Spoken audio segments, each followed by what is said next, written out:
ఇంత ఫేమస్ అయిన cricket Olympics లో ఎందుకు లేదు? మనం తరచుగా వినే వారంటీ గ్యారంటీకి తేడా ఏంటి? కొన్ని ఫ్రూట్స్ మీద స్టిక్కర్స్ అతికించి ఉంటాయి కదా, అవి ఎందుకు? ఇలాంటి ఆసక్తికరమైన విషయాల గురించి ఈ వీడియోలో కంప్లీట్ గా తెలుసుకుందాం. క్రికెట్ మన దేశంలో ఎంత ఫేమసో మనందరికీ తెలిసిందే. కేవలం మన దేశంలోనే కాదు, ప్రపంచవ్యాప్తంగా క్రికెట్ కి కోట్లాది మంది ఫ్యాన్స్ ఉన్నారు. మరి ఇంత ఫేమస్ అయిన క్రికెట్ ఒలింపిక్స్ లో ఎందుకు లేదు అనే సందేహం చాలా మందికి ఉంటుంది. దానికి కారణం ఏంటో ఇప్పుడు చూద్దాం. నిజానికి మొదట్లో ఒలింపిక్స్ లో క్రికెట్ ఉండేది. 1896 లో మోడర్న్ ఒలింపిక్స్ స్టార్ట్ అయినప్పుడు ఒలింపిక్స్ గేమ్స్ లిస్ట్ లో క్రికెట్ కూడా ఉంది. అయితే ఏ దేశం నుండి కూడా క్రికెట్ కి టీం పార్టిసిపేట్ చేయలేదు. నెక్స్ట్ ప్యారిస్ లో 1900 సంవత్సరంలో ఒలింపిక్స్ జరిగినప్పుడు కేవలం బ్రిటన్ మరియు ఫ్రాన్స్ దేశాలు మాత్రమే క్రికెట్ లో పార్టిసిపేట్ చేశాయి. అప్పుడు కేవలం ఒకే మ్యాచ్ జరిగింది. దానిలో బ్రిటన్ గెలిచినందుకు ఒలింపిక్స్ గోల్డ్ మెడల్, ఓడిపోయినందుకు ఫ్రాన్స్ కి సిల్వర్ మెడల్ దక్కింది. నెక్స్ట్ 1904 సంవత్సరంలో జరిగిన ఒలింపిక్స్ లో మళ్ళీ ఏ దేశం కూడా పార్టిసిపేట్ చేయలేదు. ఇలా అప్పట్లో క్రికెట్ ఆడడానికి ఏ దేశం పెద్దగా ఇంట్రెస్ట్ చూపించకపోవడంతో మెల్లగా క్రికెట్ ఒలింపిక్స్ నుండి తప్పుకుంది. అయితే ఆ తర్వాత కూడా క్రికెట్ ఒలింపిక్స్ లో లేకపోవడానికి కొన్ని కారణాలున్నాయి. అవేంటంటే, క్రికెట్ ఆడని దేశంలో ఒలింపిక్స్ జరిగితే ఆ దేశాలలో కొత్తగా క్రికెట్ స్టేడియం నిర్మించడం కష్టం. ప్లస్ ఆ దేశ ప్రజలు కూడా చూడడానికి పెద్దగా ఇంట్రెస్ట్ చూపించరు. అలాగే 2003లో T20 ఫార్మాట్ ను స్టార్ట్ చేశారు, కానీ అప్పటి వరకు వన్డే మ్యాచ్లు జరిగేవి. ఒక వన్డే మ్యాచ్ జరగాలంటే దాదాపు 8 నుంచి 9 గంటల సమయం పడుతుంది. అలాంటిది 50 దేశాల క్రికెట్ టీములు కనుక పార్టిసిపేట్ చేస్తే ఫైనల్ వరకు మ్యాచ్లు కంప్లీట్ అవ్వడానికి చాలా టైం పడుతుంది. India, New Zealand, England, south Africa, Australia ఇలాంటి దేశాల్లోనే క్రికెట్ బాగా ఫేమస్. కానీ అమెరికా, చైనా, రష్యా, జపాన్ ఇలా దాదాపుగా చాలా దేశాల్లో క్రికెట్ అంతగా ఫేమస్ కాదు. అలాగే ఒక గేమ్ అనేది ఒలింపిక్స్ కు సెలెక్ట్ అవ్వాలంటే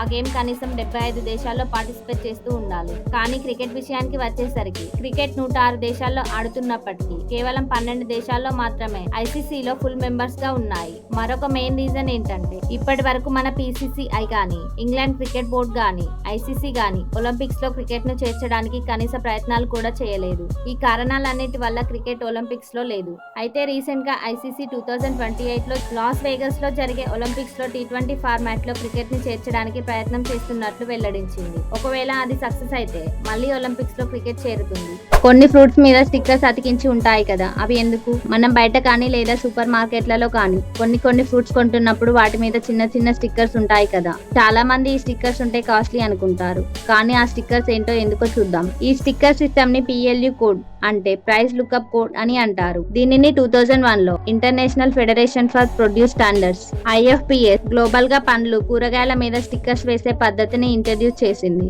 ఇది ప్రక్క దేశాలకు ఎక్స్పోర్ట్ అయ్యే అగ్రికల్చరల్ ప్రొడక్ట్స్ క్వాలిటీని చెక్ చేసే సంస్థ. ఈ లేబుల్స్ ద్వారా వాటిని ఈజీగా ట్రేస్ చేయడానికి, ప్రొడక్ట్ ప్రైస్, ఏ పద్ధతిలో వాటిని పండించారు, ఏ దేశంలో పండించారు, ఇలాంటి విషయాలు తెలుసుకోవడానికి ఇది యూజ్ అవుతుంది. దానికోసం వీటికి ఒక నెంబరింగ్ సిస్టమ్ ఉంటుంది. ఈ నెంబర్స్ 3000 ఆర్ 4000 సిరీస్ తో ఉంటే ఆ ఫ్రూట్స్ నాన్ ఆర్గానిక్ గా, అంటే పెస్టిసైడ్స్ యూజ్ చేసి పండించినవి అని అర్థం. అదే ఈ 4 డిజిట్స్ కి ముందు 9, 5 డిజిట్స్ నెంబర్ ఉంటే అది ఆర్గానిక్ గా పండించింది అని అర్థం. ఎగ్జాంపుల్ కి 94021. అదే 4 డిజిట్స్ కి ముందు 8 ఉంటే అవి జెనెటికల్లీ మాడిఫైడ్ ఆర్గానిజమ్స్, GMO అంటారు. అంటే జన్యుపరంగా మార్పులు చేసి పండించినవి అని అర్థం. ఎగ్జాంపుల్ కి 84131. అయితే లోకల్ గా పండించే ఫ్రూట్స్ మీద ఇలా స్టిక్కరింగ్ ఉండాలనేది కంపల్సరీ రూల్ ఏమీ లేదు. సాధారణంగా ఇవి సూపర్ మార్కెట్లలో ఉండే వాటి మీద లేదా ఇంపోర్ట్ అయిన వాటి మీద ఈ స్టిక్కర్స్ ఉంటాయి. అయితే చాలా మంది ఈ స్టిక్కర్స్ ఉంటే మంచి క్వాలిటీ అని, బ్రాండెడ్ అని అనుకుంటారు. మన దేశంలో ఇన్ఫర్మేషన్ కోసం అంటించవలసిన స్టిక్కర్లు ఆ ఫ్రూట్స్ ప్రీమియం ప్రోడక్ట్ గా కనిపించేలా ఉండడం కోసం నకిలీ స్టిక్కర్స్ అంటించడం, లేదా పండు మీద ఏదైనా మచ్చ ఉన్నా లేదా కుళ్ళిపోయినా దానిని కవర్ చేయడానికి దాని మీద ఈ స్టిక్కర్స్ ను అంటిస్తున్నారు. సాధారణంగా ఇటువంటి నకిలీ స్టిక్కర్స్ మీద ఎటువంటి ఇన్ఫర్మేషన్ లేకుండా టెస్టెడ్ ఓకే, బెస్ట్ క్వాలిటీ ఇటువంటివి ఉంటాయి. కానీ వీటికి అంత ఇంపార్టెన్స్ ఉండదు.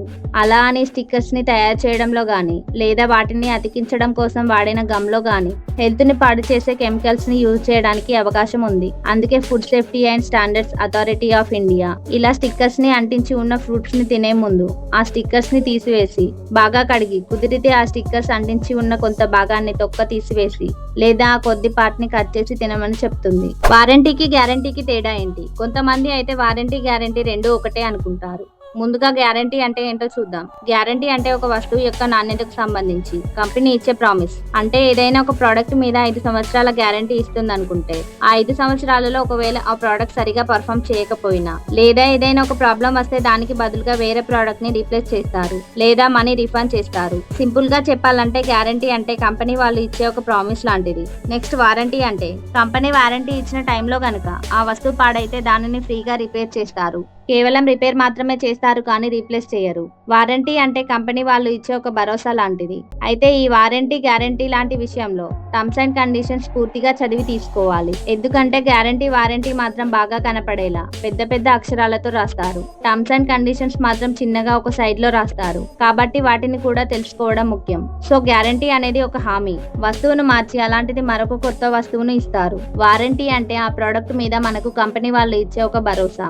ఏదైనా ప్రాబ్లం వస్తే ఆ ప్రోడక్ట్ ని రిపేర్ చేస్తారు. ఒక 10th క్లాస్ స్టూడెంట్ డీజీపీ పేరుతో ఒక ఫేక్ ట్విట్టర్ అకౌంట్ క్రియేట్ చేసి ఏం చేశాడో తెలుసా? తన అన్నకు దుబాయ్ లో జాబ్ ఇప్పిస్తానని చెప్పి ఒక వ్యక్తి 45,000 తీసుకుని మోసం చేశాడు. అతనిపై కంప్లైంట్ ఇచ్చినా కూడా పోలీసులు పట్టించుకోలేదు. దాంతో ఆ 10th క్లాస్ అబ్బాయి ఉత్తరప్రదేశ్ డీజీపీ పేరు అండ్ ఫోటోతో ఫేక్ ట్విట్టర్ అకౌంట్ ను క్రియేట్ చేసి ఈ చీటింగ్ కేసును సాల్వ్ చేయమని పోలీసులను ట్యాగ్ చేస్తూ ట్వీట్లు చేశాడు. హయ్యర్ అఫీషియల్స్ నుంచి ఆర్డర్స్ రావడంతో గోరఖ్పూర్ పోలీసులు కేసును ఫాలో అప్ చేసి నిందితుడిని ట్రాక్ చేసి ఫైనల్ గా కేసును సాల్వ్ చేశారు. తన అన్నను మోసం చేసిన వాడిని పట్టుకొని 30,000 రికవరీ చేసి ఇచ్చారు. మిగిలిన 15,000 కూడా త్వరలోనే ఇచ్చిస్తానని మోసం చేసిన వ్యక్తి చెప్పాడు. ఈ కేసు సాల్వ్ అయిందని గోరఖ్పూర్ పోలీసులు డీజీపీ ఆఫీస్ లో ఇన్ఫార్మ్ చేయగా అప్పుడు అసలు ట్విస్ట్ బయటపడింది. అసలు ఈ కేసులో డీజీపీ ఎలాంటి ఇన్స్ట్రక్షన్స్ ఇవ్వలేదని, అది ఫేక్ ట్విట్టర్ అకౌంట్ అని తెలిసింది. ఆ అకౌంట్ ని ట్రేస్ చేసిన పోలీసులు ఆ 10th క్లాస్ అబ్బాయిని అదుపులోకి తీసుకున్నారు. చదువుకునే పిల్లలపై యాక్షన్ తీసుకుంటే వాళ్ళ ఫ్యూచర్ ఎఫెక్ట్ అవుతుందని భావించి పోలీసులు ఆ అబ్బాయికి వార్నింగ్ ఇచ్చి వదిలేశారు. ఓవరాల్ గా ఈ ఇన్సిడెంట్ పై మీ అభిప్రాయం ఏంటో కామెంట్ చేయండి. అండ్ వీడియో నచ్చితే ఒక లైక్ చేయండి. రెడ్ కలర్ లో ఉండే ఈ విచిత్రమైన పూలను డెవిల్స్ హ్యాండ్ అంటారు. మెక్సికో దక్షిణ ప్రాంతంలో కనిపించే ఈ అరుదైన పూలను చూస్తే వాటి మధ్య 5 వేళ్లు తెరిచి అరచేయి చాచి ఉన్నట్లు కనిపిస్తుంది. అందువల్లనే వీటికి ఆ పేరు వచ్చింది. మెక్సికో సహా మధ్య అమెరికా దేశాల్లో ఈ పూల చెట్టు బెరడును, వేర్లను సాంప్రదాయ వైద్య చికిత్సల్లో ఉపయోగిస్తారు.